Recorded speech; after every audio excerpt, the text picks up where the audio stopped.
మగవాళ్ళు తప్పకుండా ప్రాక్టీస్ చేసుకోవాల్సిన ఆసనాస్ పార్ట్ 1 చూపించాను కదా, ఇంకొక పార్ట్. లెగ్స్ ఫ్రీగా వదిలేసేయండి, హ్యాండ్స్ అప్ తీసుకోండి, inhale, exhale, bend forward.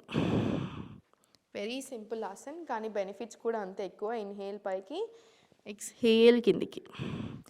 Lungs and heart హెల్త్కి, హార్మోనల్ హెల్త్కి, ప్రోస్టేట్ హెల్త్కి అన్నిటికీ కూడా చాలా చాలా మంచిది. హిప్స్కి కూడా చాలా చాలా మంచిది. Slow centre, right leg fold చేసుకొని everyday Ardhamatsyendrasan variation 5 rounds practice చేసుకోండి. 2 డీప్ బ్రెత్స్ తీసుకోండి. లివర్ హెల్త్ చాలా మంచిగా ఉంటుంది. ఈ మధ్యన చాలా మందికి ఫ్యాటీ లివర్ కేసెస్ వస్తున్నాయి, ఎస్పెషల్లీ ఇంకా మగవాళ్ళు ఎక్కువ వస్తున్నాయి. సో చాలా మంచిది లివర్కి, ప్యాంక్రియాస్కి. So insulin issues, pre diabetic అన్నిటికీ కూడా చాలా మంచిది. So both sides 5 rounds practice చేసుకునేలాగా చూసుకోండి. కాళ్ళ మధ్యలో స్పేస్ తీసుకొని వాయు నిక్షాసన్, స్లోగా ఫార్వర్డ్, స్లోలీ బ్యాక్. పొట్ట మీద ప్రెషర్ పడుతుంది కదా, సో అబ్డామినల్ ఆర్గన్స్కి ఫ్లో చాలా బాగుంటుంది. అగైన్ పెల్విక్కి ఫ్లో చాలా మంచిగా ఉంటుంది.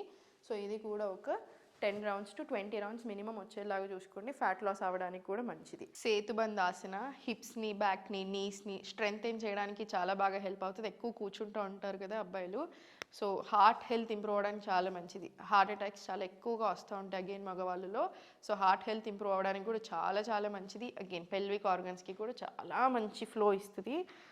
థైరాయిడ్ ఉన్న వాళ్ళకు కూడా చాలా మంచిది. సో ఇన్హేల్ పైకి, వెరీ స్లోగా ఎక్స్హేల్ డౌన్. సేతుబంధాసన్ కూడా ఒక 5 నుంచి 10 రౌండ్స్ ప్రాక్టీస్ చేసుకోండి. స్లో అండ్ స్టడీ ప్రాక్టీస్ చేసుకోండి, వెరీ ఇంపార్టెంట్. కంపల్సరీ అనులోమ్ విలోమ్ ప్రాణాయామం వచ్చేలాగా చూడండి. ప్రతి ఒక్కరం ప్రాక్టీస్ చేసుకోవచ్చు.